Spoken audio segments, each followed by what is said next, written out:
All right. So we wanted to talk a little bit about like the mental side of triathlon. So the question I was asking you guys is, have you ever been in the middle of your race, in the middle of your training, in the middle of that, second time hitting your snooze button and just kind of gotten stuck in that negative mindset of, I don't want to do this, I don't like this. Everything hurts. Like you find out the nail on your pinky toe hurts, and you just, everything is just messing with you. Your shirt's too scratchy, and you're just focused on like all of those negative aspects. So what we want to talk about a little bit today is really getting out of the negative mindset, some things we can do, some prep work that we can do in advance, to make us feel a little bit better and make us feel a little bit more secure when we're walking into a situation. And then how to push out those negative thoughts when you're having them at those times. Because again, it's going to happen. If it hasn't happened to you yet, you're so much better than me, because I swear, like my first day in triathlon, I was like, this sucks, I don't want to do it anymore. Like it was just everything that I thought could go wrong. I was feeling like it could go wrong. Everybody passed me. And again, it's such a like global saying, we globalize everything to where it's not just one thing bad that happened, but it's just like everything bad happened. Everything was horrible. And I will say, when you're walking into that mental game, is that the mental side of it is just as much prep work as practicing running, as being on your bike and feeling comfortable. It's really something that you have to practice. You can't just be like, okay, we talked that positive self-talk, I'm ready to go to the swim, I can do this. It's not going to hold up if you didn't, every time you go out and swam, said, I can do this, I'm going to achieve this, I'm going to make this work. So you have to make sure that you're practicing this as you walk into situations. So what I want to say on this as we kind of walk through it is, the first part of admitting that of knowing that there's a problem is admitting that there's a problem. And so this for me is so hard, because admitting that I'm angry or frustrated or scared or worried or unsure is like one of those little, just kind of opening up the wound a little bit. And it's like, oh, if I open it up too far, I'm just going to bleed out. And so it's just fear inducing sometimes to even say it. And I'll say, like, I've been working in mental health for a long time. I've worked with trauma for a long time. And I still, a couple of months ago, Patrick and I were going for a run downtown, and we were in the car, and I literally looked at him. I was about to start crying. And I told him, I said, every time we go to run right now, I get frustrated and angry and just so much anxiety. And it's crazy. I said, but I feel so overwhelmed every time we're going to run right now. And he just looked at me and he was like, okay, well, that's all right. You can feel that way. And it was funny because I needed him to validate that it was okay. And I was really glad that he didn't say like, well, that's stupid. You've been running for so long. Why do you feel that?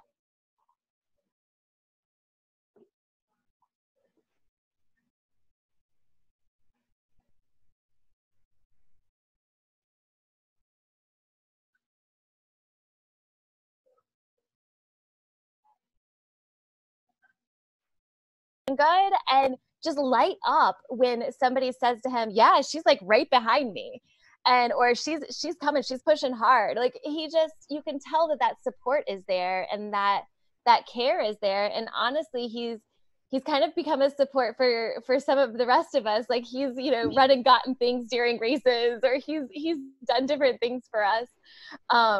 But just having that support system that's there, and and again, we don't want to exhaust them. So we don't want to just take all that energy from them. So we have to give back to our support systems as well. But really making sure that you have that foundational base of somebody that you can just talk to, and knows kind of where you are and what's going on. So what about the rest of you guys? Who do you use as supports? I am incredibly fortunate that my wife is it. But she also does other stuff. Like we were at at a clinic one day, and there was somebody here at Portofino, and this is where the clinic was, who was a vegetarian, and there was nothing there to eat. So she made him a meal. Oh, that's So awesome. Yeah. So that's just, that's, I was like, holy crap, I would never have thought of that. Yeah. And again, I think it's great. Like sometimes we lend our supports to other people without even knowing that it's happening.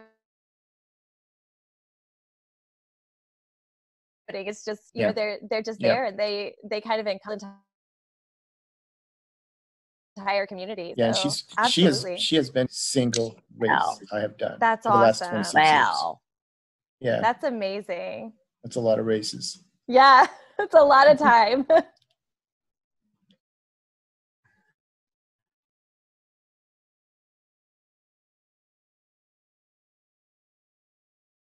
Is me. Like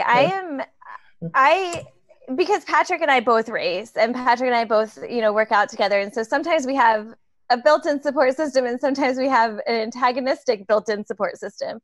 It just kind of depends on the day. I am by couples that, exactly like Andy's saying, their spouse is there, rain or shine, standing there throughout the race. And again, I know Andy doesn't always race short races, so I know it's a long time from start to finish. Boring. Yeah, that she's just kind of hanging out. And it amazes me those supports that do that those spouses that understand it without being in the middle of it, because sometimes it's a little hard to understand why we do what we do. What about the rest of you guys? Who do you rely on?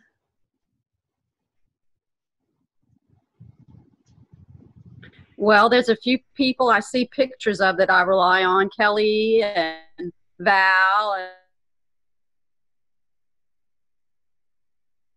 and everybody here has given me words of advice or, help when I need it. My husband as well. He's walking in, so I had to say that. No, I'm just kidding.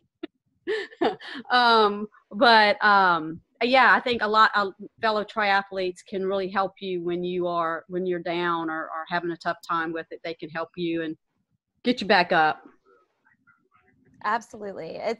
I have said it for years, and I never expected it coming into the running community or the triathlon community. And we've been a part of this community since 2008 for running and 2010 for triathlon. And I never expected to gain a family out of it. Like I really, was just kind of like, these are people that I'm going to see on Saturdays or, whatever. Like we might ride together every once in a while. But I mean, really seriously, just that family feeling that if I see somebody at a race and they're having a rough time, I'm going to look after them the same way that they would look after me. And social media has given us such a platform to be involved with each other. And it's funny because I see, again, non-triathlon posts, and I see like half of the triathlon community, commenting on it. And it's just amazing, that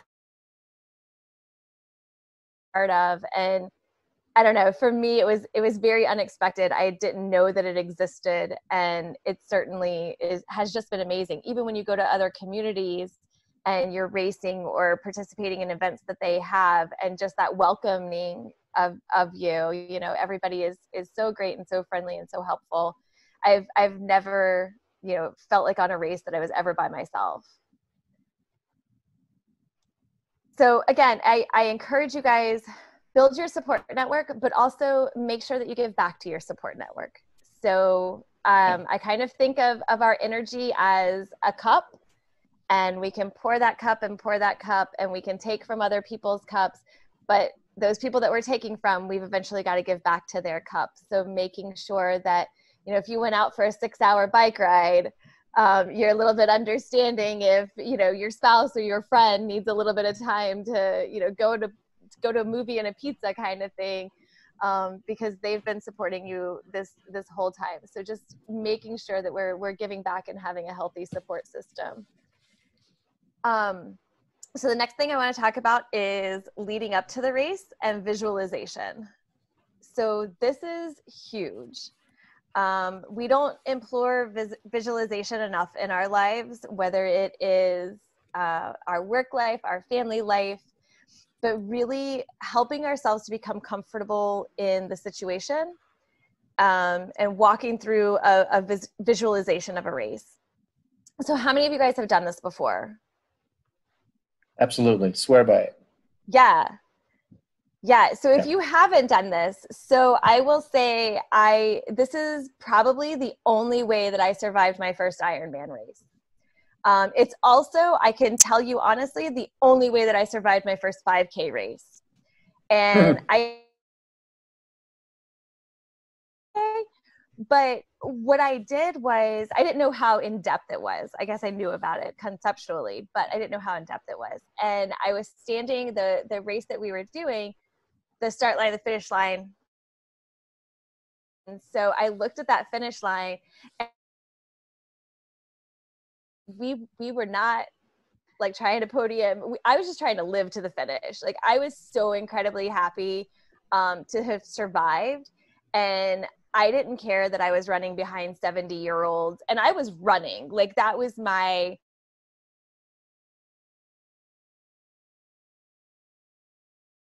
like, I was hoofing it, and I'm behind 70-year-olds, and I was working as hard as I've ever worked in my entire life. And I still remember sitting there at a mile and thinking, oh my gosh, I can't do this. Like, this is going to go terribly, terribly wrong. And I'm just going to sit down on this curve, and somebody will come get me eventually. And I remember the thing that popped into my head was the finish line. And I remember, you know, there were spectators around, and I remember what it looked like before we started, and the banners and the flags and the music that was playing.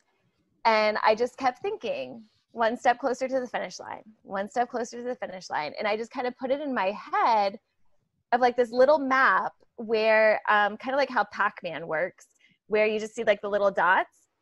And so I put it in my head. Yeah, I put it in my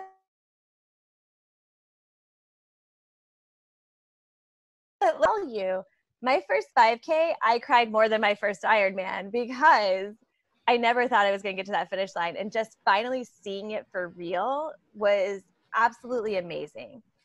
So I started to use a lot of visualization of races. And one of the things when we did do our first Ironman was, we did it in Chattanooga. And so there hadn't been a race in that area yet, but there had been several different races that utilized those courses.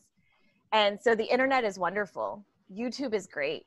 One of the things that you can find is you can look up pretty much any race course and you can see it.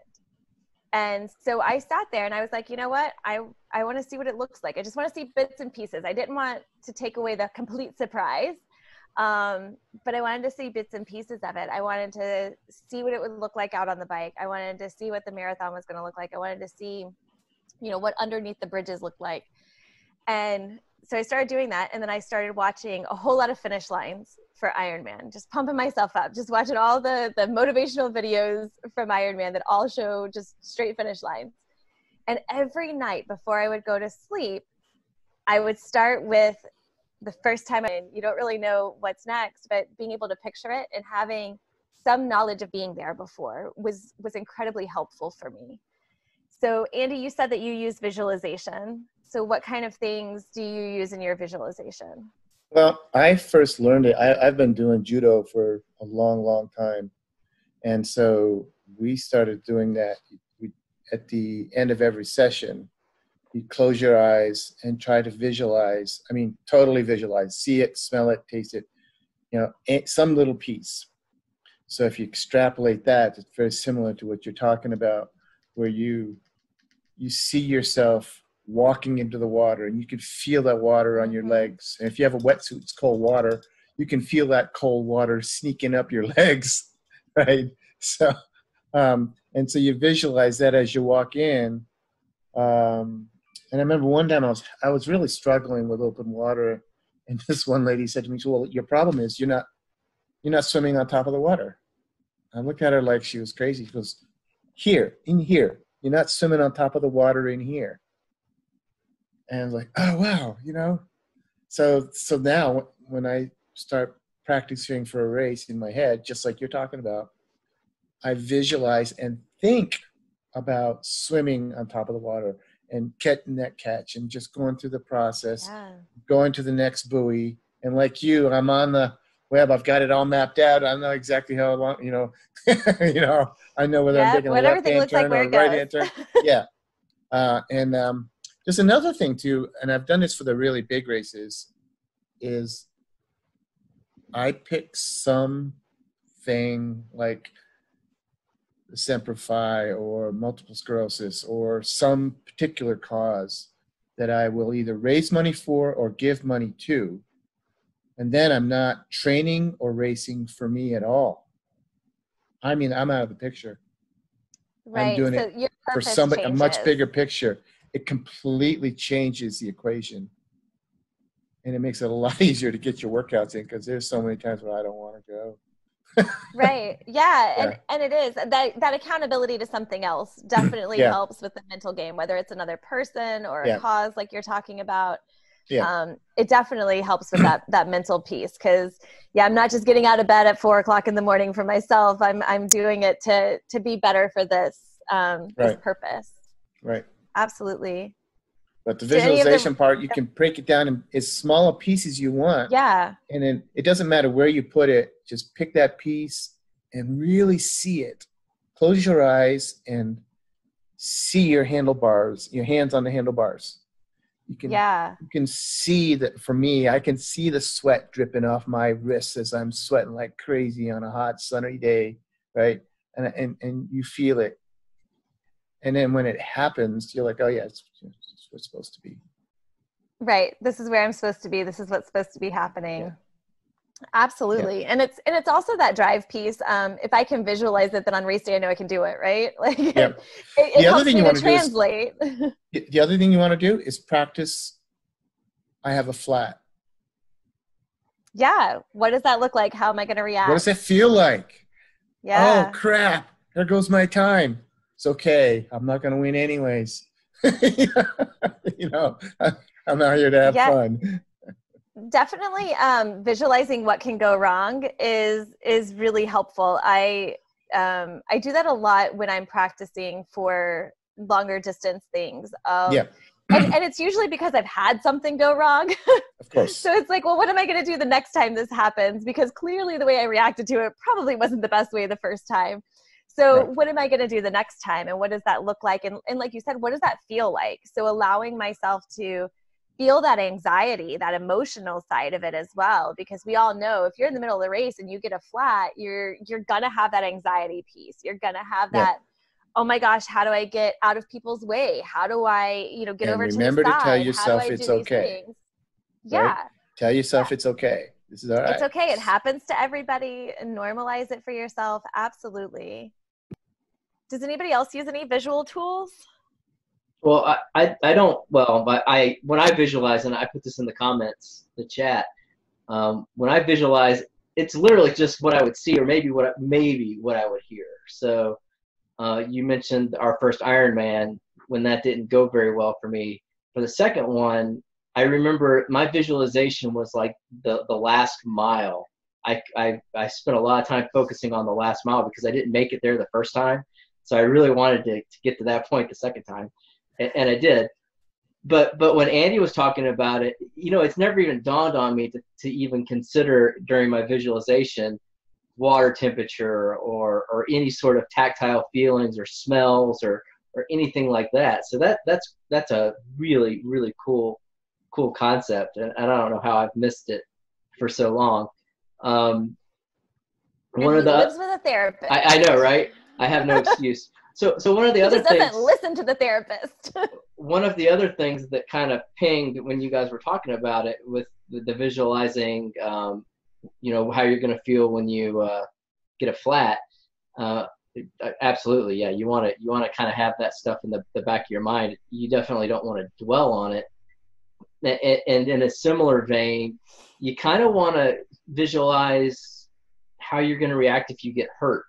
And this wasn't even a consideration for me until I started training for an ultra marathon. And a very experienced marathoner told me, sit down and really think about what it's going to take for you at that event to stop, so that you have a definite line that, if you're running along and you break a toe, then you know that that's my physical point, that I'm going to allow myself to stop. This is a conversation that my wife and I had to have. Actually, let me rephrase that. It was a conversation that she had with me to remind me that if I got in that situation you're talking about, that I will stop. And we're all type A's, man. We don't want to stop. Right. We're going to find a way even when we should. Right. So that's really good. And that's part of this mental training. It's being able to get to the point to where you can allow yourself to stop or to not continue. And with me, it's the pot calling the kettle black, because not finishing my first attempt screwed with my head for an entire year of self-doubt and, what if I had just ignored them and kept going, or could I have made it under the time frame? All of those unanswered questions. So, it's the mental part of it. It's no joke. It's something that needs to be dealt with. And I feel like I look like I'm cheering up, but it's because I cut ginger and I just touched my face. And now, anyway. Yeah, sure. Sure. But it Yeah. is, that idea that it's okay to quit. And it's really funny because, things happen and you have epiphanies later through this process. And I think sometimes it's really easy to say, you should do this, or to know you should do certain things. I know my bike cadence should be higher. I know I should constantly check the treads on my shoes. I know where I should have high elbows in my swim. Like, I know these things, and I know some of the mental sides of it as well. But until you're experiencing it, you really don't know, and you really don't know what that effect's going to be. And it was really funny because I didn't have this realization until, and again, I've had a lot of epiphanies lately. Okay. I didn't have this realization until I started. I'm in a Zoom group for marathon swimmers, a bunch of nerds who just want to talk about swimming. So whatever. So I joined that. So I'm in that, and it's funny because they always talk about, like, what was your best swim experience? What was your worst swim experience? And it just made me, like, have this realization, because most of the people that they talk to, their best swim experience was the day they had to say, I'm done. The day that they didn't make it to the finish line. And one of the reasons that they say it's the best is because, one, they had the courage to say, this, I can't go any farther. And one of the women said that. She said, when I got onto the boat, I thought, I have failed. And she said, and then I got to shore and I looked at my children and I thought, I had the courage to say, today wasn't a day that I could safely do this. And I'm not going to risk my life when I have my kids and I have these other things. And so just having that kind of thought that, like, it's okay to call it a day. It's okay to be that way. And I'll tell you, my first did not finish, was a very scary event that caused me to not finish the race. And I was mad, and Patrick will tell you, I was so angry. I was in the throes of suffering hypothermia and was refusing to get proper medical care because I was so mad at having to have quit. But luckily my husband has a smoother head than I do, and told me to go do it. And I still, I sat in the car. I didn't want to talk to anybody. I completely shut down because I wasn't mentally prepared for what it would feel like if that happened, because it had never happened before. I'm going to interrupt you here because we used to joke about this. Teresa's a lot more type A personality than I am.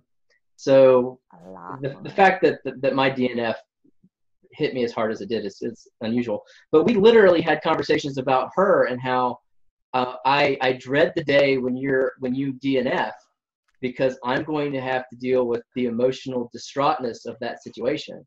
And I'll be damned if I wasn't 100% correct in that situation. Yeah, Which let me tell you, if you're Patty's not on this conversation, but I'll tell you, I've had one DNF, and it took me 2 years to deal with it. God bless my wife. I don't know what yeah. I mean. Did you I mean, did you go back in the future and finish it? Is that how you got over it, or did you? No, I just did a lot more races Okay. and dealt with yeah, it that way. Eventually, it was the nationals, the U.S. nationals, and I was unable to finish the swim. And that was just 4 years ago. It was my first and only race. But it was one of those ones where I had over prepared for the swim, and I psyched myself out before I even got there. yeah. And That's really what that's a happened. big piece, right? And Just that oh, anxiety and things leading up. it sucked to know that I had to bail out, and yeah, that was not And fun. and I will say one of the best things you can do is as soon as possible, if you've ever experienced a DNF or if you've ever experienced one in the future, is to get around other people who have experienced it. Because what they'll say is you live through it. And I will honestly say for Patrick, like that was one of the biggest things, was to hear other people in our community come forward and say, dude, it happens. You know, it's just a race. It's not a big deal. You'll race again another day. Like today, it wasn't it. So figure out what happened and hope that doesn't happen the next time, and do what you can to fix it from happening the next time. Yeah. But yeah, you go on. You know, you Yep. don't let it define you, other than to define you in a positive manner of overcoming it. And it does take time, and it is painful. But what I will say is, again, I never expected to lean on this group of triathletes as much of a family as I have in dealing with the frustrations of not finishing a race or dealing with the frustrations of injury. So I was talking about when you're visualizing yourself safe, and this is one of those things that I think is important, and it's especially important, I feel like, in the swim. So like Andy was talking about, you know, when you're visualizing yourself, and especially going into the water, you know, if you know it's going to be cold water, if you know it might be rough water, visualizing those aspects of it, knowing what that feels like. And this is one of the reasons you're never going to get that real life visualization unless you've done it. So don't be a fair weather swimmer. Go out there when it's rough, go out there when it's cold. If those are the conditions that you might see on race day, those are the conditions that you should be training in as well, so that you can get it in your mindset that you can achieve in those conditions, and you know what they feel like. But one of the things for visualization in the water that I use is I use the bubble. So I literally, because even though I swim long distances, and I will pretty much look at a swamp and be like, yeah, let's go swim in there. Yeah, Kelly's face. She's like, I don't think so. Yeah, Patrick and I have literally gone down the road, and I'm like, I could swim there. And he just looks at me and shakes his head. So he does not stop the car for fear that I will actually get out and swim in it. But I use my safety bubble, and my safety bubble is yellow. And it literally is this bubble that goes around me that, in my mind, nothing is coming inside that bubble. It's not allowed there. And I know logically things can come inside of that bubble. Fish could come inside, you know, jellyfish could come inside, grass could come inside. My fellow swimmers come inside my bubble all the time and are inside of my space. But for me, that bubble makes me safe. And especially if I'm swimming in conditions that I don't really like. So if I'm swimming in cold water, inside my bubble is warm. And it's really a mind over matter piece. So I can swim in pretty cold water and keep it in my mind that I'm warm, I'm safe, I'm okay. And my bubble is keeping that warm water in. My bubble is keeping things away from me. My bubble is keeping me positive and upbeat. And when I say this is a visualization, it's literally like, I wish I was a good artist, because I would love to paint you guys a picture, because I mean, it's so vivid in my brain that I can think of it at any time, and I can see this yellow bubble around me, and it is my safe place, and it is my go-to place. So finding those things that help to put you in safety. So when you're having those anxiety moments, so if your anxiety moment is on the bike, you're nervous about cars or you're nervous about riders passing you, finding that ability to be safe in that place and time is really important. So what does your safety bubble look like when you're on the bike? You know, maybe it's a little bit different. Maybe it's a safety box that goes around with you, or maybe it's more aerodynamic and it's a, you know, safety Superman suit kind of thing. But being able to picture that, and I know it sounds silly. So it's kind of one of those things that it's like, okay, yeah, you know, you have this bubble around you, but you're really not in warmer water, or you're really still getting passed by people on the bike and feeling anxious about it. But there's still that mindset of reminding myself that I'm safe because that bubble exists, and pushing myself a little bit out of my comfort zone because I feel like I've created my own safety zone. So does anybody use anything similar to that or do anything? Yeah, I'm going to go back to some of that tactile stuff that I like the way you phrase that, Patrick. One of the things when I'm in open water and I'm swimming with a bunch of people, and all of a sudden someone, you know, just basically they run into you and they're sliding. That just freaked me out every time. At some point I realized they're sliding past me, or I'm sliding past them. And so I took that. They're not attacking me. They're not attacking me. So I took that sensory overload, instead of using it as the thing that freaked me out, I now use that as the thing that calms me down, because I know that we're just going to slide past and it's going to be all right. But, you know, like you say, you've got to do some races and you got to, or just swim with a group of people to realize this is what it's going to feel like. Yeah. And so when it happens, I'm like, oh yeah, okay, I'm okay. This is good. This is a good thing. It's not a scary thing anymore. It's a good thing. Right. It's energy transfer, right? Like that. Yeah, it really is. It's just energy transfer. Well, and it's positivity as well, because if you go into a race thinking people are going to swim past me, I'm going to get kicked in the face, somebody's going to pop my bicycle tire. If you go in with those type of thoughts, then as soon as somebody touches you on the swim, you've started getting that self-fulfilling prophecy. Yeah, so you start tripping. Yeah. Right. So in addition to the just the visualization, the pre-visualization and all that, it's the practicing the positivity. Like if you're petrified to get in the water, then the last thing you need to be focusing on is everything in the water that makes you petrified to be in there. You should be focusing on things like, I like my new goggles. I feel really good in my wetsuit. I've swam this 500 times before. You know, those positive things, so that you don't let that negativity overtake you or cause. There's times where I'm out in open water out here, because you guys, most of you know, I live right next to the beach, and I'll just go out there, and the only thing I'm doing is letting my body undulate with the waves. I mean, I'm not trying to swim. I'm just trying to imprint on my brain what that feels like. And I got to do it every year. I've been doing this just for 26 years. But it really helps, because then when you get to the race, and you get, sometimes those waves are serious and you are going to be sliding over, it sends that message in your brain that this is cool. This is fun. Right. I've done this before and enjoyed it. Right. Yeah. The positive self-talk is huge. And figuring out how to get yourself from negative self-talk to positive self-talk. And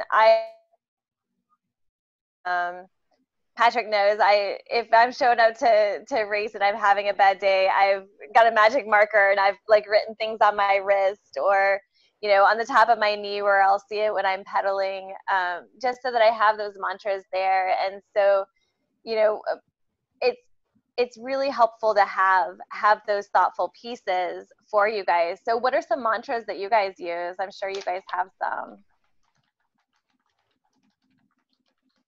No, nobody's got mantras? So mine used to be just keep going, so much so that we put it on my my road ID, and then we realized that if anything ever happens to me and lying on the side of the road and somebody reads my road ID, it's literally going to say, just keep going. Keep going. Leave them there. We don't use those road IDs anymore. My dad had this thing when he said, when you get so tired, and you will, just take one more step, one more stroke, just one more. He says, and then when you get done with that one, take one more. And there's been that simple little thing, right? And the other one that I preach is, I got from another coach, is you've planned the race, now race the plan. Absolutely. Plan the race and race the plan. So don't try anything new on the race. If that's not part of the plan, just let it go. You plan the race the plan. And those two things have taken me a long ways. Yeah. Anybody else have a mantra that goes through your head? I know Brian is our most rookie here. And Kelly, you've been doing this a few years. Teresa, do you guys use any of this type of stuff when you're preparing for a race? Not really. Not yet. Not yet. Okay. So what goes through your head when you're racing? For me? What when you find those difficult moments, what goes into your brain and says, okay, I got to keep going? Don't let me die. See, but that's the mantra, right? Not today. Not gonna die today. Yeah. Yeah, and even though it's season, but see, I would bet too that if you say, if you're in the middle of the race and you say, you know what, I'm not gonna die today, you get that exact same reaction, right? You just laugh at yourself because you're like, wow, you're being a little bit dramatic right now, like. So again, it helps to push that reset. It helps to push that negativity out, because you realize, like, you're just being dramatic. You're just kind of overthinking it. And if we can make ourselves laugh, laughter is, again, one of the best things that you could possibly do when you're in one of those bad spots. So if you're thinking negatively and you're just like, oh my gosh, this is horrible, and then you start thinking, just don't let me die, and then you start thinking, stop being dramatic, like, you're not going to die, you've done this before and you're okay, and then you just kind of laugh at yourself, it just brings everything back around to just that reset and your body using your endorphins for positive stress instead of negative stress. Did any of you guys do the Sri Try about 4 or 5 years ago when there was all those jellyfish out there? Is that shy? Mm-hmm. Is that Santa Rosa? Yeah. Yeah. Santa Rosa had jellyfish. Yeah. So I remember there was one time, and I'm getting stung. And unfortunately, they were just stinging nettles, but they were annoying as hell. But I'm getting stung a lot. So at one point, I caught the cap in my hand, and as I'm shoving him backwards, I started thinking about it. I said, at whoever was behind you. I said, no. I said, what would the jellyfish be thinking right now? Yeah. and I was like, whoa. So I'm seeing this video of this jellyfish, and I started laughing in the water while I'm getting stuck. But it took you out of your horrible moment, because now totally you were like, gone, this jellyfish is having a worse day than I am, because he just didn't know what the heck happened to him. And then the next swimmer comes through, and the next swimmer comes right through. His bad day just continues. So I'll actually, if I'm having a bad day, I have to force myself to smile. That's usually all it takes for me. Force myself to smile and start thanking volunteers. And then that takes my mind off of the misery that is typically the bike for me, and lately the run, to be honest. Anything but the swim, ironically enough. But yeah, just that smile and that thank you for helping out kind of a thing. And encouraging the people that I know. We typically do a lot of races where we know people, and it's nice because I'm mid pack, so I get to see everybody else coming back at me to finish their race, so I can, yay, good job, you're doing great, that kind of a thing. I think I've mentioned it. Yeah. I've mentioned it in our calls before that it cracks me up because I finish a race and people come up to me and they're like, wow, Tracy, you were so friendly out there. And I'm like, yeah, don't talk to me anymore. We're done racing. Like, but it is. When I'm in the race, like I will say, and heaven forbid you're on a loop race with me, because every single time I see you, I'm going to say good job or way to go, or you're looking great or fantastic or keep going or, whatever. And as much as I'm trying to give back to you and honestly, like genuinely trying to motivate you, I'm also motivating myself, because it's like, if I see Kelly and I say, Kelly, keep going, then I kind of have to tell myself to keep going, right? Like I can't just tell her and then not live by that. So Yeah. That's another kind of just that way to motivate and kind of cross over. And then again, talking to the volunteers, I can't tell you, I love our volunteers, saying hello to them, thanking them for being out there. It's just, again, it just empowers you to keep going, because it's like they're cheering for you. You got to keep going, or you got to run to that next corner so that they can't see you anymore. It's just getting to that next little phase. I do want to say too, Andy brought up a really good point of just take the next step. And so that's one of those things too in that mental process that really combining for me, I think it's really good advice to combine kind of what Patrick said and what Andy said of know going into it, and really push yourself to know this of what is my absolute thing that I can't get past. If this happened, I'm gonna have to say that's it. I can't go any farther. I won't push myself beyond that. And again, you're probably going to push yourself a little bit beyond that moment, because that's a very frustrating moment. But knowing what it is, but up until that moment, knowing if I just do it one more time, if I just make that one more step, that one more pedal stroke, that one more swim stroke, if I just put on one more shoe in transition, I'll be out of here and I can keep going. But what is your one more? What's the one more thing that you have to do? And breaking it down into those little pieces. And I know, Patrick does this when we run together, and it used to annoy me, to be honest. It used to drive me absolutely bonkers. But he would tell me places. So like if we were going for a 10-mile run, he would say, we're at 6 miles, and he would say, okay, one more run around Chopper, which is the Spencer Field where they have the helicopters out in Pace. And so he would say, okay, we only have to go around the Chopper. Or he'd say, okay, it's just 3 Mile Bridge. Okay, it's just a run around the neighborhood. And it really helped me to put Visualize. in perspective, to visualize, and to put into perspective, like I've done that before. I've run around the neighborhood millions of times. I can do it one more time.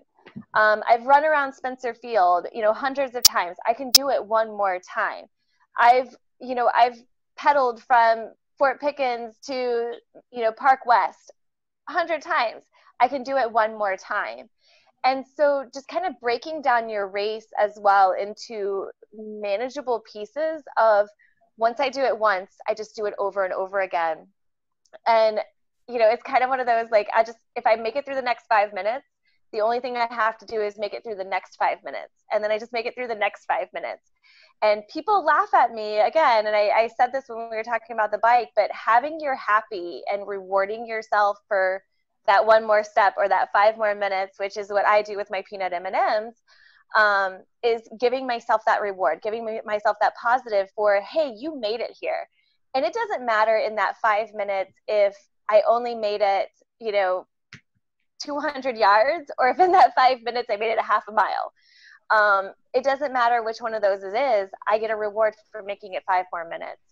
And so again, breaking down those pieces into something that's manageable, because a lot of times, whether you're doing a sprint, whether you're doing a 5K, whether you're doing an Ironman, it can seem really daunting and it can seem like a whole lot that's put upon you. But breaking it down into its little pieces and parts can make it very manageable. You've swam 600 yards. You've biked 18 miles, and you've done a 5K.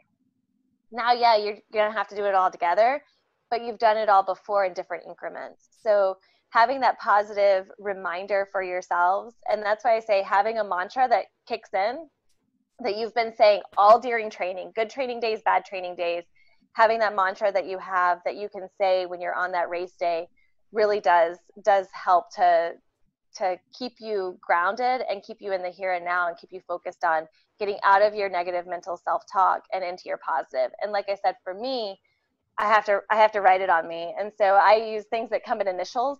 So mine's usually, be strong, stay positive. And so I just have the, BSSP that's on my wrist that you'll see a lot of times. And it's just my way of reminding myself that those are the things that I'm expecting of myself that keeps me from going off that deep end when my leg hurts or my arm hurts or my head hurts or my stomach hurts. And I don't want to do it anymore. It keeps me motivated to go forward and do. So find that thing that works for you, that takes you out of the loop, that breaks the cycle. So, and it may be something different that you say in the swim than what you say in the run. And I hear people all the time, I love this, but Finding Nemo was like the greatest movie for triathlon swimmers ever. Because I swear, if they would just do audio at the beginning of a triathlon, you would just hear Dory over and over going, just keep swimming, just keep swimming, just keep swimming. And I think I do the same thing though. As long as I've been swimming, when I see jellyfish, I just think, oh, you just got to bounce on them. You just bounce on them. And that's what falls into my head. And you just keep swimming, just keep swimming. But it's so funny because I think it like falls into a lot of us as our mantras, and I've heard people humming it, I've heard people singing it, I've heard people saying it. But it's that rebuild of that positive, right? It's taking that anxiety and driving it into something that makes us laugh, makes us smile, makes us feel comfortable. So that's all of my kind of helpful hints. All right, hold on. Before we go any further, we've talked a lot tonight about visualizing performance and different periods of the race, whether it be swim, bike, run. But I wanted to mention too that it's just as important to actually set your personal goals and visualize completing them, which are more conceptual than the running or the actual physical performance. I know everybody on this call races for different reasons, but you should identify what those reasons are and have those in your mind so that you have that to visualize and that to push toward. So if your goal is to swim, I don't know, a 2:15 pace during the swim, define that. And that way, when you hit that pace, you can be proud of yourself for doing it. For me, it's the bike. I mean, my goal on the bike is just to not feel miserable, which isn't a very good measured goal. But if I go in thinking, hey, I'm going to have a good ride, I typically have a better ride than this is going to suck. So, and we talked about that earlier. But yeah, decide what your goals are and define them so that you have something to shoot for, whether it be an overall podium, whether it be you want to be the fastest in your age group to get out of the water. Things like that make a difference with your mindset, and being able to think about that and point to that is a positive aspect that you should be striving for. And put that goal somewhere that you see it when you go to train. So if your goal is a 2-minute 100 in the swim, you're looking at that every single time that you go and train, and you're telling yourself, this is what my goal today is, because this is going to be my goal on race day, and holding yourself accountable to it, that you may not be there today, and don't get frustrated with not being there today, but that's where you're working toward, and that's where you want to be. And I think that's absolutely wonderful information, and a wonderful trait is to set that goal and then achieve it and hold yourself accountable to it. And I'll be honest, like one of the ways I hold myself accountable to it is I tell Patrick, I tell my support system, this is what I want to do. And there's even times where like we've talked and I'm like, but I'm not going to put it on Facebook, because if I put it on Facebook, I'm holding myself like way too accountable. So I don't want all of those people to know. So I kind of like keep it in my little controllable circle. But they also keep me accountable. I can't tell you how many times like my dad has been, oh, I looked at your race results, and you were 17th out of the water. What happened? What were you doing? And I was like, Dad, like these people were really tough. Like they were professionals. And he's like, I don't care. That was not your goal. And I'm like, dude, okay. So, but I mean, and he does it nicely. Like my dad and I have that relationship, but it is that accountability piece to, this is where I want to see myself. And when you achieve it, we all know, like you achieve that goal, you achieve your first triathlon or, you know, whatever that thing is. And it's just absolutely amazing, right? And it just inspires you to set the next goal and set the next goal and set the next goal. Yeah. Goals are really important. My dad used to say, you know, he'd say if you aim for this level, then you're probably going to fall just short. If you aim for this level, you're going to fall just short. So aim high, realistic. You know those SMART goals, right? SMART, measurable, achievable, all that kind of stuff. When I'm setting time goals or distance goals, I usually have 3 goals. I have the one that I'm pretty sure I'm going to do. And then I have that next step, which is going to take some effort. And then I have the, oh my God, this was a freaking awesome day. I don't know what happened goal. And so I have them all in there. And it really helps the psyche because, you know, there's so many variables at so many levels in a triathlon. And Brian, I mean, you're just starting in this stuff. So really your goal should be to go there, just freaking have a great time. Don't, you know, time should not be even on your radar. Just have a great time. Oh, wait, is that not what us who have been doing this for a while are supposed to be doing? So that's like my goal every time. I'm like, I just want to have fun. I don't know. Sometimes I feel like the kindergartner who's like, I just want to have fun and be nice to people. Yeah, I mean, if you're not having fun, then, you know, I mean, we're not professionals. Yeah. Why don't each of us throw out what our current goal is? You guys feel comfortable enough doing that? Yeah, I'd like to make the nationals for the 6th year. Okay. Nice. Awesome. Yeah. I would like to get my 5K time back under 30 minutes. That's a pretty good pace. It is for me, especially with my COVID weight. Very achievable. It is. Yeah. Mine is still to complete a 7.3 sometime in 2020. So. Awesome. That's a big goal. That's awesome. So to get more specification on that, are you going to allow yourself to do the distance if you can't go to an official race because of everything?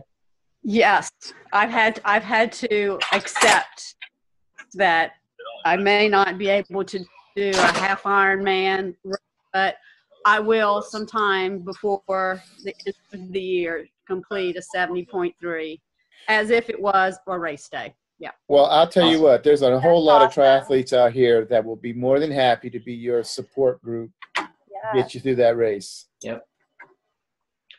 Thank you. I think it's great too, like knowing that you might have to shift your goal just a little bit, but that doesn't make it unattainable. Like, and it's okay. Like 70.3, however you get there is nothing to bat an eye about. Like that's a huge achievement. And Andy's absolutely right. Lean on your family, lean on your triathlon family, because all of us should stand out there and do makeshift water stations or, ride with you or cheer you on the run. Like we'll definitely be there.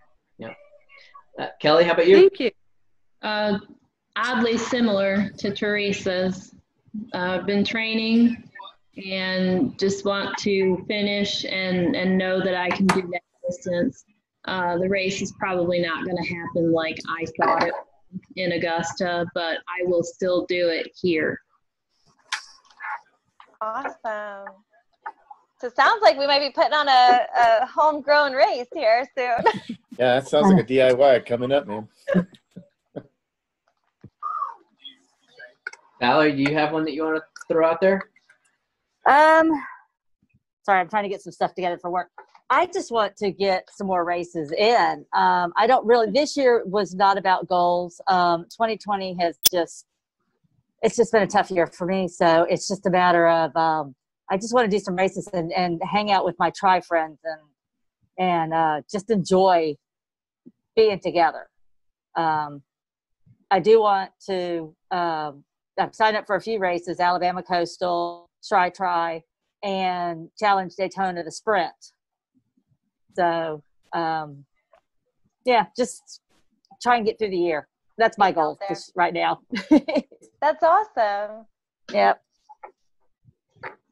All right, Brian, you're up. What's your goal?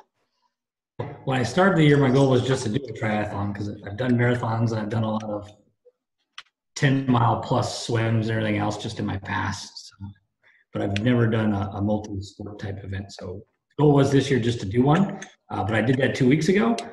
So now I got yeah.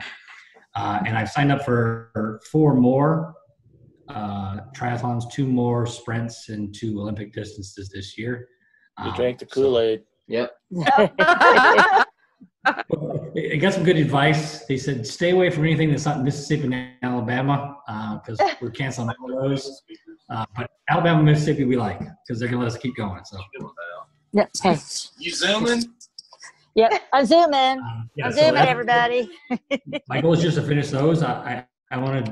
I mean, I'm setting goals for next summer. I guess is what I'm looking at now. And to do a full Ironman next summer, which, considering I started this year in January, I didn't have a break until March, early April this year at all.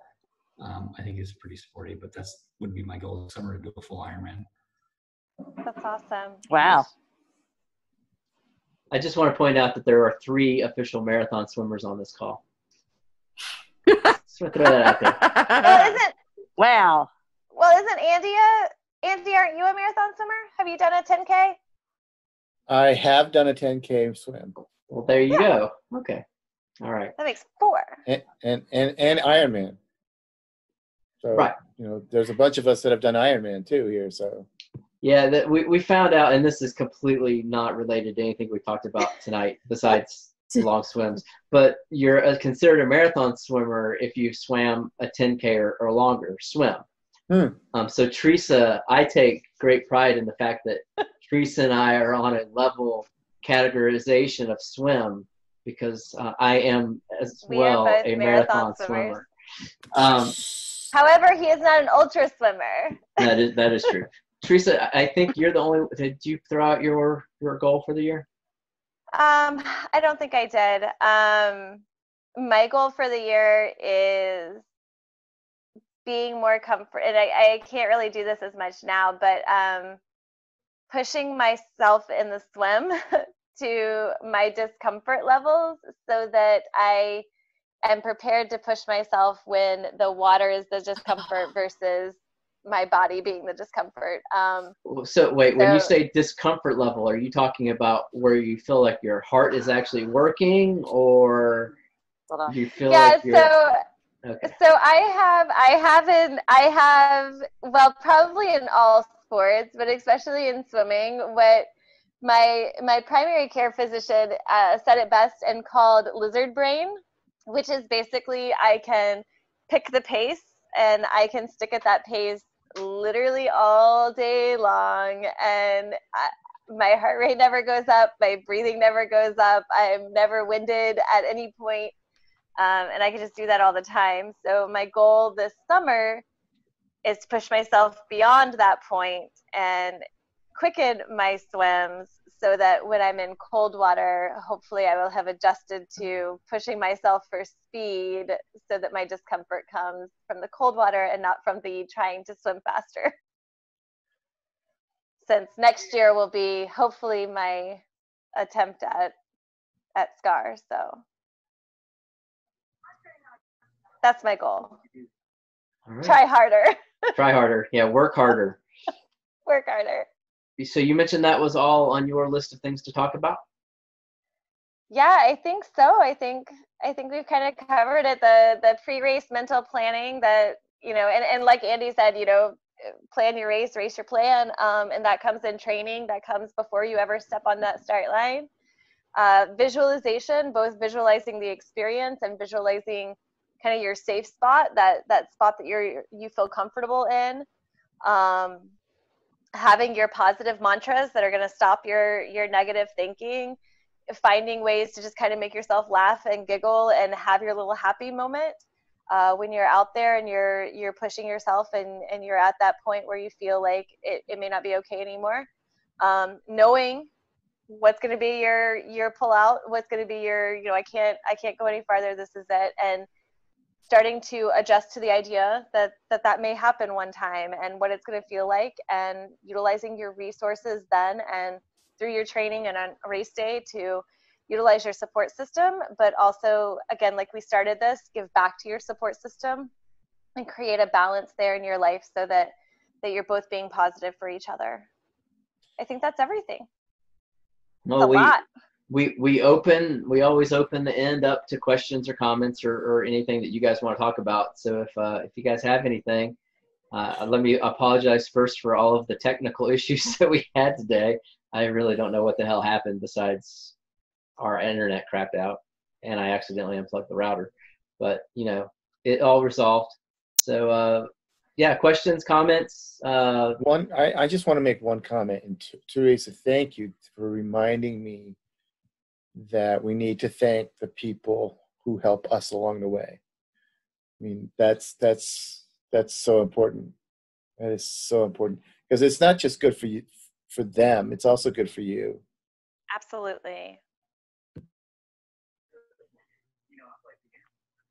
All right. Anybody else? All right. Well, I again, I appreciate you guys joining us. We'll do it again in 2 weeks with a yet to be determined topic.